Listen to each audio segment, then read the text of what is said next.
just to check again, you can all hear me, right? Everybody can hear me? Everybody can see me? Excellent. This is perfect. Great. By the way, if you do have an echo, it's possible that you have the page open twice. So just check the tabs at the top of your computer. And if you've got more than one tab open, you need to close the others. Keep one open, just one. Okay? Great. Good afternoon, everybody. I can see that people are from lots of different countries, lots of people from Ukraine, lots of people from Russia, Slovakia, Czech Republic, Kazakhstan. It's great to be sharing this talk with you all. As I say, Eugenia, if the sound is echoing, possibly you've got another tab open. You need to close them. Okay?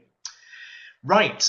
We're talking about life skills. And this talk is a talk which I have done, I think, maybe once before for Ukraine. Also, I've done this in person in Russia, but I know there are lots of people who are in different places that haven't seen this. In the talk, I will ask you quite a lot of questions.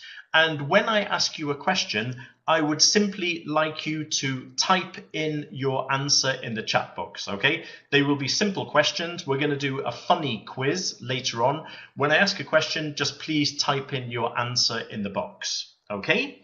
Now, I'm going to begin with a question about this slide, okay? You can see that this girl is saying what we learn at school is a waste of time. It has nothing to do with life after school. Can you just very quickly type in your answer? Do you agree with what this teenage girl is saying, or do you disagree? Agree or disagree? Can you just type in your answer? Disagree? Yes. Agree? Of course not. Agree? Yes, in some way. Half agree. I like that answer, Mariana. Half agree. That's a very diplomatic answer. And I am the same opinion as Mariana. I would half agree. This was a trick question, of course. It depends, doesn't it? It depends on a lot. Somebody has already mentioned the situation has changed. I think that's very important. I think that education is changing. And maybe when I went to school, it was possible that it was more of a waste of time because maybe what we did was not so connected with day-to-day life. But I think that today education has changed, and it is changing quite a lot at the moment. And I know that in many of the countries that I'm speaking to today, I believe in Ukraine, for example, and I'm sure as well in Russia and other countries, life skills is becoming something which ministries of education feel strongly that we should be including to make sure that we are teaching things that are important for our students. Now, there is a very good book which is called Educating Ruby. There is an interesting quotation here. If you are not a teacher, when was the last time you needed in your real life to solve a quadratic equation? Now, I think this question is a typical question because we learn lots of things that really maybe are not directly relevant to our lives. I don't know. Did you study quadratic equations? If you did you actually use quadratic equations afterwards in your life? Now, these questions are difficult. There is another thing here. It says, have you ever had to remember the capital city of Mongolia? Can anybody tell me the capital city of Mongolia without looking at their iPad or their computer or Google? Lubika is very fast. It's Ulaanbaatar. Now, the question is it useful to learn capital cities by heart when we have iPads? I think, again, it's a trick question. Maybe yes, maybe no. Because maybe indirectly, learning things by heart is useful because we are exercising our memory. But at the same time, it's true that often when we're at school, we learn lots of things that maybe are not so directly relevant to our everyday life.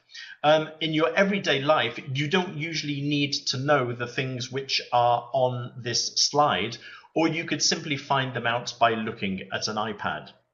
Now, the reason why I've started here, I think this is the key to life skills. The question is what we are teaching our students, is it useful in students' lives or not? Now, One group of people who think that what we teach is not useful is this British Chambers of Commerce. You can see at the top, okay? This is the organization that joins together lots of British companies. And there is a statistic in the middle of this slide. Can you see 88%? And it says 88% of companies believe that school leavers are not prepared for work. Now that's a very high percentage. So they are saying that most of our students, when they leave school, they are not ready for the world of work. And if you see there is a number 57, because it says 50% of companies think that students do not have soft skills such as communication, team working, and resilience. Now, just to explain, soft skills are the same really as life skills. It means they are transferable skills, skills that you use not just in one job, but in any job. Okay. Now, I think that it's important then that we think about these skills. Have our students got good communication skills? Do they know how to work in a team? Now, the British Ministry of Education decided that they needed to make sure that our students are ready for the world of work, and they invented a new subject which is taught in British primary schools and secondary schools. The name of this subject is PSHE education. PSHE is personal, social, health and economic. And the idea here, it says it helps children and young people deal with the real life issues they face as they grow up. The issues that PSHE education covers are central to young people's well-being. Now, that expression, well-being, I think is an important expression. It's something that we want to help our students with so that they feel good and that they are ready for life. Now, I have a serious question for you here. What issues do you think are central to young people's well-being? What skills do they need to know to survive in the 21st century? One thing that we said was communication skills. Can you think of any other things that you think our students need to learn about so that they are ready for life? Right, Daniela has immediately put digital skills. That's a great idea. Flexibility, so they need to be able to adapt to different situations. Natalia has mentioned critical thinking, which is really important. Zana has mentioned creative, which again is very, very important. Resolving conflicts, jobs knowledge, critical thinking, listening skills, okay? Presentations, right? These are all great ideas, and I agree with all of these ideas. These are things that we need to encourage our students to do. And what we're going to look at really in the rest of the session is how we can combine these things with English language classes. Okay, now, while the British government were looking at PSHE education, the European Commission was working on a document which, as it says here, talks about key competences. Key competences, I teach in Spain, and key competences are something which we are legally enforced to include in all subjects in primary and secondary. And as it says here, it describes key competencies as knowledge, skills, and attitudes that will help learners find personal fulfillment and later in life find work and take part in society. You will notice that that expression, personal fulfillment, is very similar to the British PSHE education expression, personal well-being. And I think this is a very important thing. As teachers, we need to worry about if our students are have good well-being and are personally fulfilled. Okay. Now, how does it describe the key competences? Well, it says that they include traditional skills, such as communication in one's mother tongue, foreign languages, digital skills, literacy, and basic skills in maths and science. Now, I think the really important thing for us is what I've underlined in this slide, foreign languages, because basically this is what we teach. And I always say in this talk, the important thing is that we are teaching English, and so we are immediately teaching a life skill, because in the 21st century, our students need English to do well at school and also to do well after school. Because if our students have English, they have more chances for getting a job, they have more chances for communicating with other people, they have more chances even to find entertainment with films in English, music in English, and we are opening up the world for our students. So I think that's the great thing about being an English teacher, is that we are teaching a life skill. We are teaching a key competence. And when we teach our students vocabulary, when we teach our students the present perfect, we are teaching them something which is essential for their lives, particularly now in the 21st century. It also describes the key competences as horizontal skills, such as learning to learn, social and civic responsibility, initiative and entrepreneurship, cultural awareness, and creativity. Now, I think this is interesting because, again, I think that English is a perfect medium for doing all of these things. For example, a quick question for you here. Do you teach anything that helps your students to learn to learn? Do you teach them any study skills in your English lessons? Do we teach study skills? Yes, and if you're using Gateway, you'll know Gateway First Edition, Gateway Second Edition, we have a section which is study skills.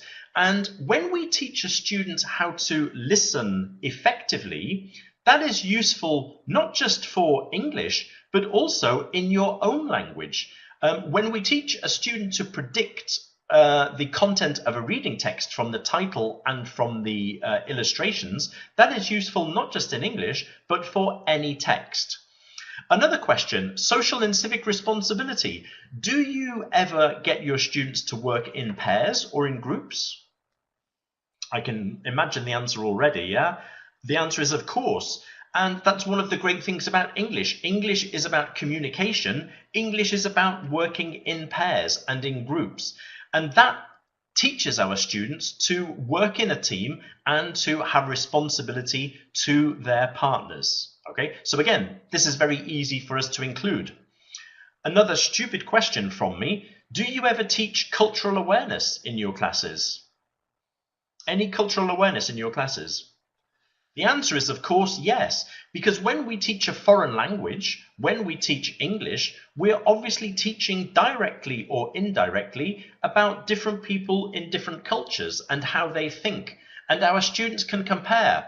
If we have a text about studying in the UK, they can compare it with their own country, and we get lots of interesting comparisons. Okay, so cultural awareness, and obviously the last point there, creativity. Somebody said immediately when I asked what is important to teach our students, somebody said creativity. And creativity, I think, is part of every good English language lesson. When we ask interesting questions, when we get students to invent stories, when we get students to invent answers to grammar exercises, we're also encouraging them to be creative.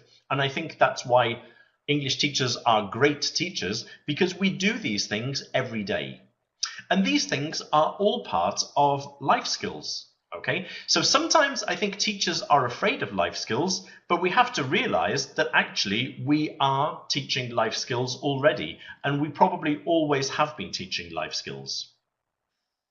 Now, how can we include life skills? Well, I think that the easiest way to include them is to include them as skills work, the 4 skills: reading, writing, listening, and speaking. We can use life skills as the content for our texts. We can give students interesting texts and useful texts, because we can give them texts about their real life which are useful for them at school, outside school, and for the future.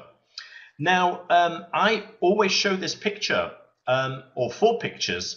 I imagine that everybody knows who these people are. Do we all know them? They're pretty famous. Yeah.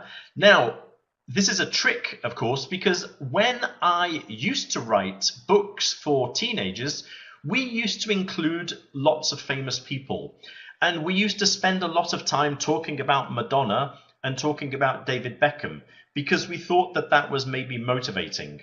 Now, I think that maybe talking about these people at the beginning of the class may sometimes be motivating, but I don't think anymore I want to have texts about these people in my English language textbook. If students are interested in these people, they can read about them outside. They can find out information on the internet. And I personally don't think that I need to have texts in Gateway about these famous people telling people what Justin Bieber's favorite hobby is.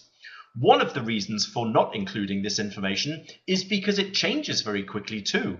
Some people are popular today, and in 2 years, everybody has forgotten them. To be honest, I don't think my teenage students are very interested in Justin Bieber right now. Angelina Jolie and Brad Pitt are already a little bit old. So these things go changing. I think what we need to do is to include information which is useful and also very motivating and interesting, but that it should be more useful and more valuable in educational terms.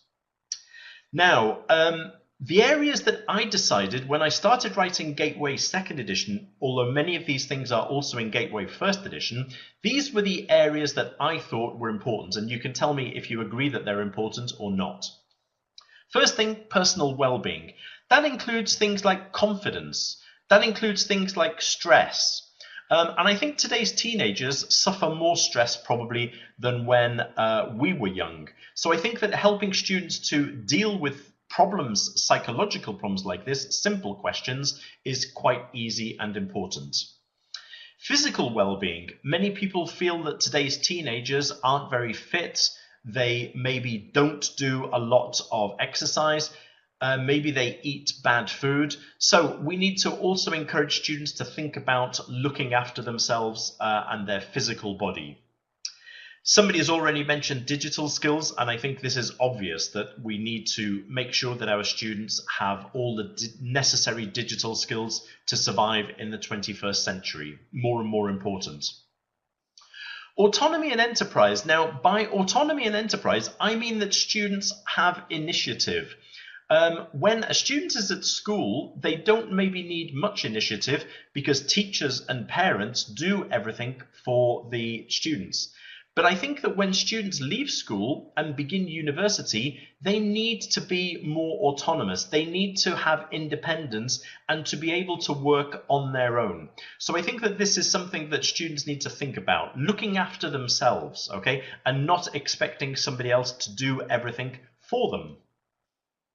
Social skills and citizenship. So obviously working together, helping each other, also thinking about very simple ideas of just basic ideas about society, how people can work together, how important it is to be responsible, to have your rights, but also to have your responsibilities. The world around you, so the environment. I think that everything is getting a little bit catastrophic nowadays. The environment looks bad, and I think it's more important that our teenage students think about their impact on the environment, what they can do to help the environment. Academic skills. Again, students are looked after by us teachers at school, but when a student begins at university, they need to know how to study, they need to know how to be responsible for their own studying. The world of work. So I think we do also need to get students thinking about what they want to do in their future career, the skills that they need in their future career, and as we mentioned before, soft skills, transferable skills that are useful not in one profession, but in many different professions. Numeracy. Now, I think this is more difficult to include in English classes because we don't really do a lot of work with numbers. But I think one thing that we can do is use statistics, diagrams, graphs, and infographics. Now, one reason for doing this is that the Cambridge IELTS exam, that helps students to survive in English or English-speaking universities. And one thing, of course, that many students have to do, particularly if they study science, is to be able to describe diagrams, graphs in English. So I think this is maybe not useful for all of our students and is maybe not the most important life skill, but we've seen already that numeracy should be included somehow. If you look at Gateway 2nd edition, you will see that occasionally we work on statistics and diagrams and graphs. Money and finance, very important. So do students know how to look after their money? Are they aware of the power of advertising? Do they know how to make a budget? Again, we do these things at a very simple, practical level. We're not teaching economics, but we're teaching very simple concepts about looking after your money. And finally, and this is not always included, but I personally feel very strongly that art, culture, literature should also be included in life skills, because they are also part of, we said well-being, personal well-being. We are not just robots. We also need to be able to appreciate culture, to appreciate art, and to enjoy reading for pleasure. Because I love reading, I think it's also important that most people also enjoy reading and picking up a book. Now, we're going to do a little quiz, okay? So I'm going to ask you some questions, and we're going to see how we talk about these things in Gateway 2nd edition. Now, what percentage of people throw away food they buy with buy one, get one free offers? Now, this is a very difficult question. I know that you cannot give me a definite answer, but you can have a guess, okay? Have a guess. Buy one, get one free. Everybody knows this concept, yeah? You go to the supermarket and you buy one packet of cornflakes and then you get another one free. Now, you're putting quite high numbers. Somebody has actually got the answer almost exactly right. Generally, you're going quite high, but I'll talk about why maybe that's also a bad thing, that it's not so high. Let's have a look, okay? The answer is 30%, which somebody has written down. Yeah, Yekaterina has 30%. Now, that means that 30% of people who buy this special offer, they throw it away afterwards, which is really quite bad because it's a waste of food. The other difficulty is that 70% don't throw it away, but that means that maybe they are consuming things that they never really wanted or never really needed. So it's not very high, but it means that maybe it's one reason why in the UK people consume so much is because they encourage us to consume so much. Can you type in what area of life or life skills is this looking at? What is this area? What would you say? What are we studying here? Eating habits, definitely, and money, environment, budget. Yes, I agree. It's more than one. I've put down money and finance, but I agree. I think it's also connected with eating habits and also the environment, definitely. So it studies different life skills, in particular money and finance. Now, what we do in Gateway 2nd edition, we have this spread here. And this is about selling techniques. And I suppose that you know that adolescents, teenagers, are the area of a different age that most people concentrate on to get them to spend money. Because teenagers often have money, but they don't always think about spending their money sensibly, okay? So what we've got on these pages is small text. You can see them at the bottom, buy one, get one free, drip pricing and baiting, okay? And we simply teach them the concept of these different advertising selling techniques. The idea is that we're making the students aware of these possible problems, okay? For example, drip pricing is a good example. I'm not sure if everybody knows drip pricing. Maybe you don't know the expression, but I'm sure you know what it is. Drip pricing is when you see the price of a product or a service. For example, maybe you see a flight and it says that the flight from London to Paris is only 30 euros. But when you start to book the ticket, you realize that you have to spend maybe 20 euros to book a seat. You need to spend 15 euros to send your bag. In the end, the price, it's called drip pricing because drip, drip, drip, the price gets bigger, bigger, bigger. And of course, this is a typical way that the students can be persuaded to spend their money, because at first something looks cheap and then afterwards it becomes more and more expensive. By the way, Ala's asking if she can have the presentation. What you can have is this talk is being recorded and you can get the presentation by watching the presentation again. I'm sure we'll be giving information about where you can find the recording of this presentation later, okay? Now, that's one area of life then that I think we need to teach our students about, okay? To think about advertising, selling, and being careful with our money. Now, I've got another question for you, okay? My next question. How many minutes of moderate sport or physical exercise does the World Health Organization recommend teachers to do minimum every day? Lubica says 20 minutes, 30 minutes, 15. Michaela has the answer. I couldn't see your surname, Michaela, but it's going very quickly. We've got, most people are going under. Andrea Budinska has the correct answer. The correct answer is 60 minutes, okay? 1 hour. 1 hour of physical exercise every day. Now, 1 hour does not mean just sport. It could be walking to school, okay? It could be cycling to school. It could be walking around the house cleaning. So it's not just doing sport, but it's a lot of time. And I think many of our students, if they live close to their school or if their parents drive them to school, then they will spend less than 60 minutes each day. Now, what area of life or life skills are we looking at? Healthcare. Health. Exactly. Yes. Health. Physical well-being. That's exactly what I have here. Physical well-being. We're getting our students to think about looking after themselves. Now, again, in Gateway, we have a spread which is about designing a fitness program, okay? And I think here what we've got is the idea of different types of sport and different ways of looking after yourself. And if you look at the bottom left-hand corner, we have a life task. And the life task, I think, is really useful because it's getting the students to design a timetable for the week.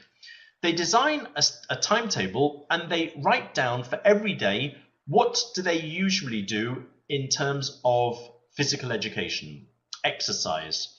How much do they do? How long do they spend doing it? If they don't spend 60 minutes, then they work with their partner, or they could work even with the PE teacher at your school. And this is one thing that I often mention with life skills, is I think it's very important for life skills if we include teachers from other departments, because we're making a connection between English and the curriculum, English and the world outside the classroom. And I think this is really useful. Now, if the students has designed a timetable to find 60 minutes of sport every day, and they're doing this in English, then I think we're doing two really useful things at the same time, okay? I love the expression in English, killing two birds with one stone. Yurai has mentioned CLIL. Yes, this is very much the idea too. Where I work in Spain, in Madrid, the CLIL project in Spain has made a big difference to the language level of the students.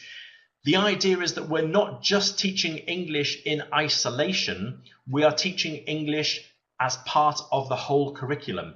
And this links back to what I said about life skills, that really what we're doing is English is a horizontal subject. English is not just English. English is part of other subjects and other areas of life. And I think that's a really powerful message for all of our students. So even if your teacher doesn't know, your PE teacher, even if they don't know English, it doesn't matter because we're making links between what we teach and what other teachers are teaching, okay? And I'm sure your PE teacher will also be very happy.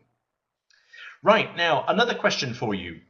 In the United States, what percentage of cases has a company decided not to give somebody a job after looking at their social networking profile? So, for example, if they're looking at their Facebook, what sort of percentage do you think? Okay, I'm going to give you the answer quickly. It's difficult to predict. We've got all sorts of good predictions. The answer is 43, which I think is quite high. I mean, it's nearly 50%. When a young person tries to apply for a job, the usual thing in America and in Britain is that the company will quickly Google you, they will search for you, and they will find out what you've said. And this is important then, because if what you've put is negative, then it could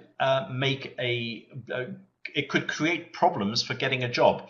The opposite also happens, okay? If what you write is good, then you also have a better chance of getting a job.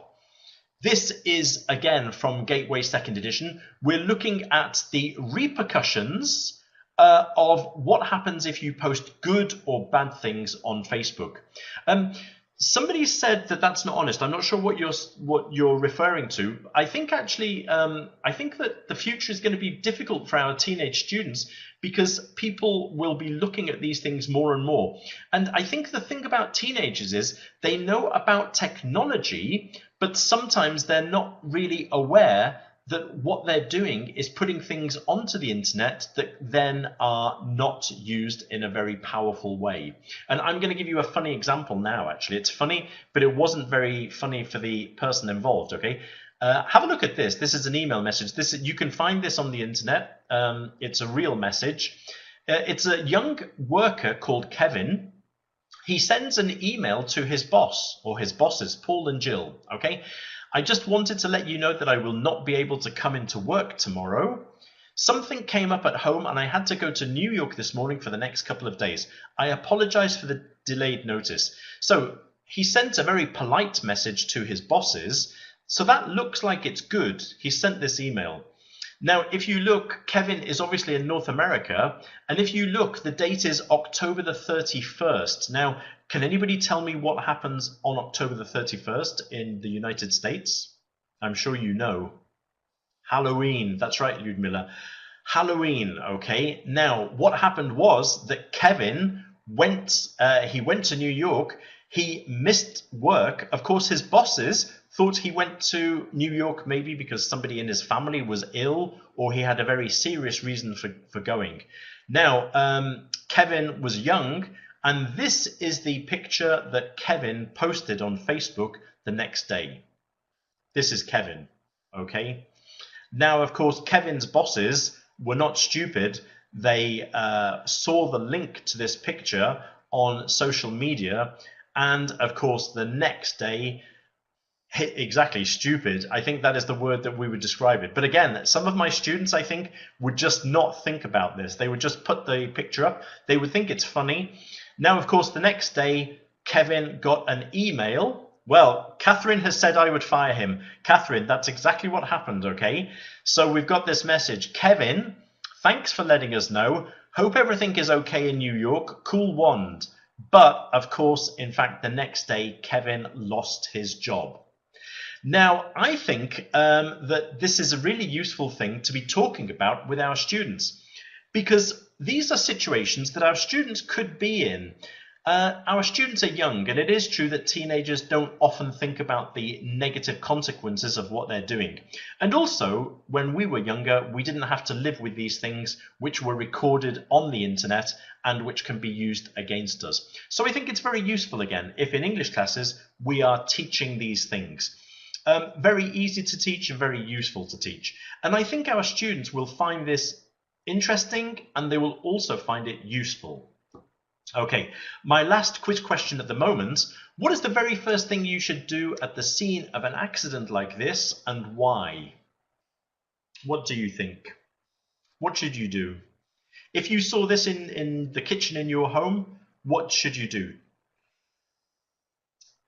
Right, now, of those first three answers, one is right and the others are not quite right. Actually, right. Now, I'm going to show you the answer. The answer is exactly according to the Red Cross. Check if you are in danger, okay? So before you check if the person is okay, what you should do is check if you are any immediate danger. This is because if something happens to you, you cannot help them. So if you run to help, maybe you slip on the water on the floor. You can see that there is a knife. You can see that there is a pan with hot water. So the very first thing that you should do in an emergency situation is look around you and check that you are safe. If you are safe, then you can do the things that you're suggesting, which is to check if the person is breathing. You could call 911 or whatever number you need to call. But the very first thing you do is to check.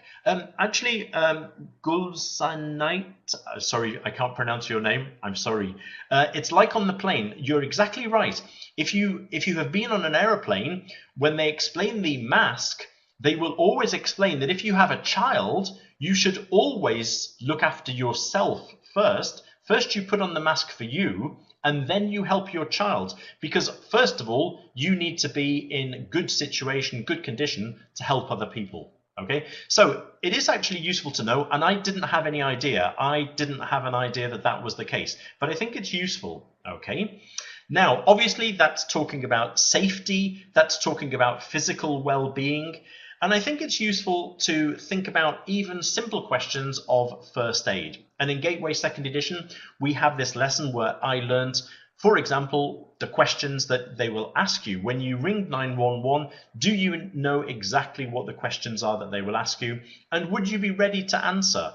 And of course, we're practicing here being ready to answer in English. Okay, so these things are very practical and they are about real life.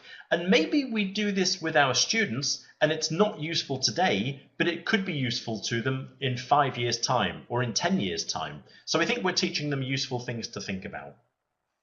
Right now, talking about the first aid and Red Cross, one thing that I want to advise you about is that the great thing about life skills is that many different organizations have free teaching resources, and these are available, very easy to get. Okay, you can watch these again and sort of make a note of them, but we've got the Red Cross, we've got the British Heart Foundation, we've got the World Health Organization, and then Barclay's Life Skills. These are free materials that are very, very interesting. They're all in English. Sometimes the English will be a little bit difficult and you might need to simplify. Okay, the Barclay's Life Skills, as far as I know, the last time I looked, is free. They have very good videos. Okay, you have to register, but they are free. And in many of the other addresses that you've got there, they give you free posters for your classroom wall in English, which is great. Now, I want you to have a look at one little quiz. We're going to do this quite quickly, okay? This is a funny quiz, which is not mine, okay? This was designed and written by the Red Cross, but I think it's really useful because it's funny and we can do some useful language work. Let's have a look at this. I'm going to ask you some questions. They're all very easy, okay? They're quite funny. Have a look at this, okay? I've got some questions for you, okay? What does this sign mean? Does it mean clap here? Safety gloves must be worn? Or odd gloves and other lost property? A, B, or C? B, very easy, okay? So it is actually B, okay? The quiz is quite funny. Some of the options are quite funny. Let's have a look at the next question, okay? Question number 2, what does this sign mean? A, do not extinguish with water. B, do not light a fire. If you do, we'll put it out. Or C, bucket loads of barbecue sauce available. Yeah, you've all got the answer already. A, pretty easy, yeah? But it's good fun also. Funny questions. Next question. Number 3, what does this sign mean? Please walk with 1 foot on the pavement and 1 in the gutter. Dancing on stairs is prohibited. Warning, drop. That's pretty easy, yeah? That's C. Next one. What does this sign mean? People wearing white will be split down the middle. Iron flat. Safety overalls must be worn. The answer is C, correct. Number 5. You're doing very well. What does this sign mean? Broken arrows likely? Danger electricity? Or is it take a sharp left, then a sharp right? Okay, it's B, but I think C is the funniest. C is the funniest, but B is the correct answer. And then the last question, what does this sign mean? Extreme caution, Christmas is coming. Warning, low temperature. Crystals must be worn beyond this point. A is very funny, but of course the correct answer is C. Oh, C, no, sorry. The correct answer is B. Yeah? Right, now this is very funny, but there is then a serious question. It's asking about the shape and design of these different signs. Does anybody know the answer here? Number 1, 2, 3. Warning sign. Is it A, B, or C? A warning sign. What shape is it and what color is it? Yeah, most of you are getting the correct answer. It's C, okay? Triangular, black, and yellow. What about number 2? Is it A, B, or C? Number 2. Mikhailo is very fast. It is actually A. That's very good. A. And that means that obviously number 3 is C. Okay, now that was not as easy as the first part of the quiz, okay? And it's getting the students to think about something which is important. When they see a sign, do they know what type of sign it is? One thing that I want to mention here is when you talk about things that must be done, things that should be done, or things that you mustn't do, what area of English could we teach when we do this exercise? Any ideas? Modal verbs, absolutely. You're very good today. You always get the correct answer. Brilliant. Modal verbs, okay? So we've got must, should, can't, mustn't. Very, very useful. So if you want to, this depends on you. If you want to, you could use this quiz to teach some very useful English and also to think about some very useful life skills. Okay, so both things. 2 birds with 1 stone. Okay, now the quiz continues with asking the students if these things are warning, mandatory, or not allowed. So we're getting the students to think about the concept. And finally, a lovely exercise that your students, I'm sure, would enjoy doing is that they create signs for these different things. And they create the sign with the correct shape. Is it a triangle? Is it a circle? Is it blue? Is it yellow? Is it mandatory or is it a warning? Okay, so I think you've seen that the material is really nice. You can find that on the Red Cross website. You can find it free. Sometimes the language will need to be simplified because this is for English school children, okay? So sometimes you might need to teach some extra vocabulary, but I think that you could get some really useful language work from this exercise, okay? Useful in terms of English, useful in terms of life skills. Okay, we're coming to the end of the session. We haven't talked about negative things about life skills, and I think we should talk just quickly because not everything about life skills is maybe perfect. So maybe you are also thinking about some criticisms that we could make. For example, you could say that life skills are very useful, but your students won't do them. They just won't bother. Okay, so you can teach them about, for example, first aid, but maybe they will refuse to learn it. Do you agree or disagree with that? Maybe your students don't care about some of these life skills. Knowledge is power. Good, I agree with that very much. I think that really, that generally, there is a question as teachers, isn't there? This is something that I feel strongly about. In my classes, I can talk about the ecology and the environment, and all of my students say, yes, it's important to look after the environment. And then I walk out into the playground and it looks like this. They throw bottles on the floor, they throw packets of biscuits, they put the paper on the floor, and it all looks a mess. And sometimes I get a little bit depressed because I think that students are not doing what they should be doing. But I think this is true for everything as a teacher. Sometimes we feel bad as teachers because we feel our students are not paying attention to us. Now, we have an expression in English. This is a great expression, okay? You can lead a horse to water, but you can't make it drink. And I think this is very true as teachers. We can try to get our students to learn things, but we can't force them. At the end of the day, we cannot make our students do things, okay?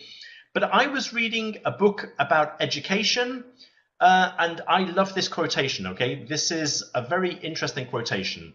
This is from the headmaster of Eton School, okay? And he says, okay, you can lead a horse to water, but you can't make it drink. But it says that at its simplest, schools give young people a place at the water's edge. A horse may not choose to drink if it is led to water, but it cannot drink at all if the water is not there. What is Mr. Little saying? He is saying that we have to try, because if we don't try to teach these things to our students, nobody will. Maybe sometimes we feel depressed because they don't do these things, but our job as teachers, our mission, our aim is to keep on trying, even when students don't pay attention. And I think that's a great way to think about our profession, that we are the people who provide water for our students. Okay? Oh yeah, sorry, there's a typo. Margita, that's very good. You've spotted my typo, okay? There are 3 N's in cannot, yeah. I got carried away. I got too excited. I think this is a very interesting quotation, and I think it makes me feel better when my students don't pay attention to me. Okay? Now, another question. I don't want to make my students talk about incredibly personal or sensitive issues. They find it difficult to talk about them, or at least to talk about them seriously, and even more so in a foreign language. Do you agree or disagree with this? Agree? Agree? Right, a lot of people are agreeing, and I will tell you what I think. I agree. I agree. You will notice that I talked about PSHE education. What I didn't tell you is that in the UK, PSHE education includes sex education, drugs, and anorexia. Now, I think that these things are very important questions for teenagers. They are very, very important. I think that they are so important that I think if you want to discuss them properly, you should discuss in the student's own language. These are very serious issues, and I personally think that it's difficult for students to do this well and seriously in a foreign language. Diana, that's a good point, asking your students. And obviously you know your students, and it's up to you to decide what you can. In Gateway, for example, I didn't want to include talking about sex education or drugs or anorexia, because I feel that these are things that you have to know your students very well, and you need to be able to discuss them in detail, and that often means in their own language, okay? So personally, and this is only my personal opinion, you can all do what you like, obviously, it's a free world.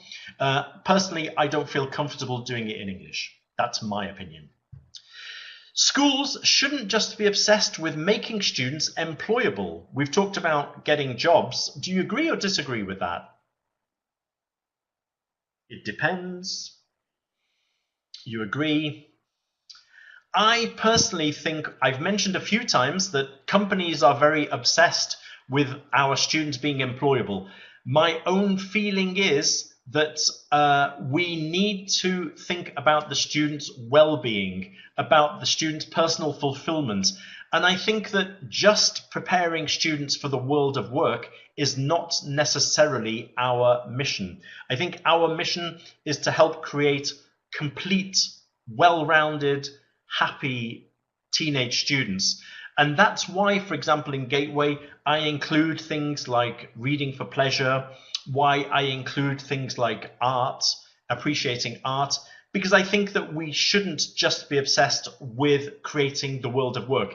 And actually, Maria, I also agree that we shouldn't be obsessed with just preparing them for exams. So I'm saying that it's important to prepare students for exams. It's important to prepare students for the world of work, but I would like to think that what I'm doing in my classes and also in Gateway is also preparing them for other things too. We want the complete person. That includes physical well-being, it includes confidence, it includes feeling good, it includes art and literature, okay? And exams are important, and the world of work is very important, but I think that there's other things too, okay?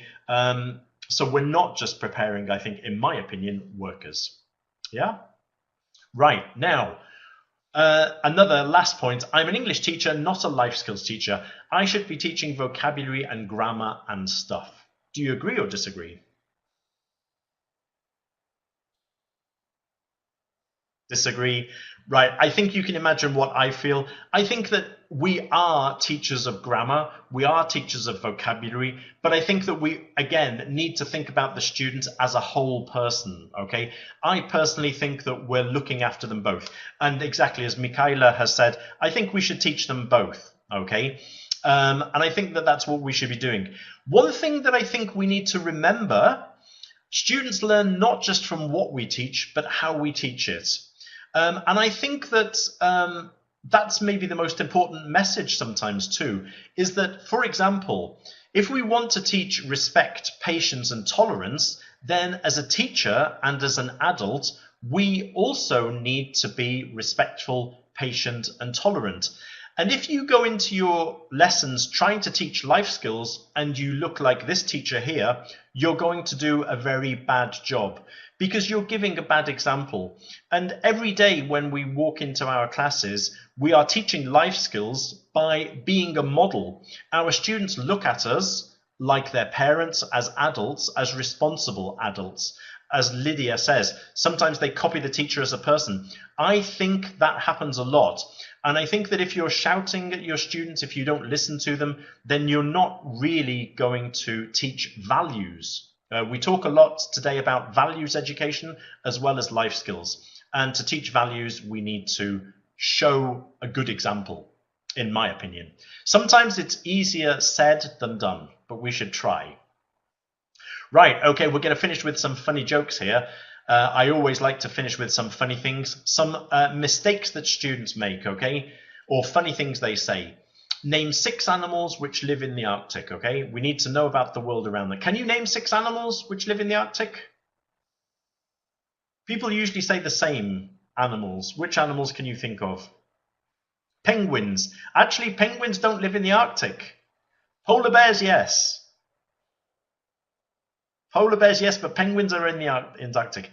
Okay, this student wrote 2 polar bears, 4 seals, because he couldn't think of anything else, okay? So that's quite funny. I like that, yeah? We can all think of bears. It's interesting because you're all saying bears and seals, but most people don't think of anything after bears and seals. So he wrote 2 polar bears, 4 seals. That's nice, okay?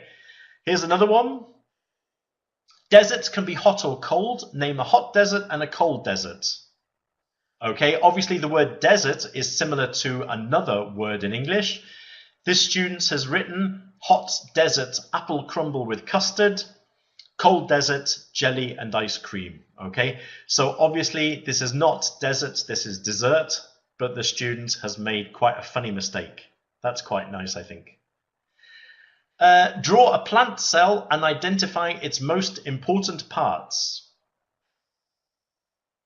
And this is a plant cell, okay? This is not a plant cell like in biology classes, but it's quite a nice picture. The most important things are, of course, the iron bars and no windows. I love that picture. I think that's a great picture. Look how sad our flower is. Very, very sad. And oh yes, we've got 2 more. Define capital punishment.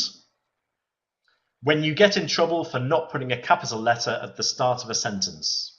Okay, so that could be quite funny in English classes if you're talking about capital punishment. And my last one, okay, what ended in 1896? So a history question. What ended in 1896? Exactly, Lubika has the right answer. It was actually 1895. Okay, that's pretty good too. Okay, I love our students, how they're very creative with their answers. Okay, I've taken a bit longer than I expected. I don't know if anybody has any questions. It might be difficult to ask questions now because we really don't have much time. I hope you've enjoyed it. I've loved your participation, by the way. I've never stopped reading your comments, and there's been some great comments, some great answers, as always. Perfect answers, in fact. So it's been great watching your chat box. Thanks so much. I tell you what, if anybody has any questions, the best way to contact me is the Gateway Facebook page. Is anybody on the Macmillan Gateway Facebook page? I'm sure some of you are, okay? We have over 5,000 teachers from all around the world, particularly from Central and Eastern Europe. I've been to many of your countries many times, and I know that lots of people try and follow that page. I always answer to everything personally there, so it's great to stay in touch. If you do have a question about this webinar, then please do send me a message and I will answer you. I would love to be coming to visit your countries, but I'm afraid I won't be traveling for a while. But it's been a real pleasure sharing this hour with you. It seems to have gone very quickly. I hope you've enjoyed it. It looks like you have. It's been great. Right, I'm going to pass to the next slide. On the next slide, the last slide, you have a link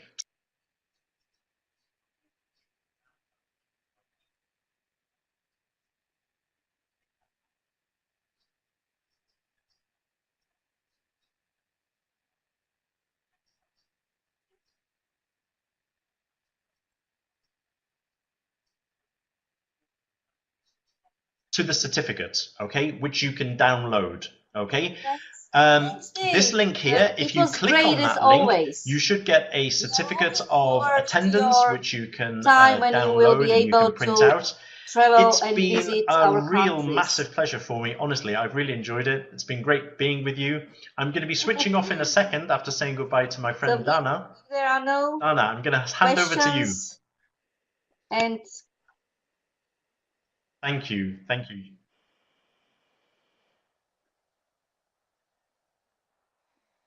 Thank you for joining us. Yeah, I would love to be coming tomorrow. Have a nice evening or the rest of the week. Bye. Okay. Bye-bye. As I say, if anybody wants to contact me, then please do it. It's in Facebook. Just put Macmillan Gateway and you'll find it very easily.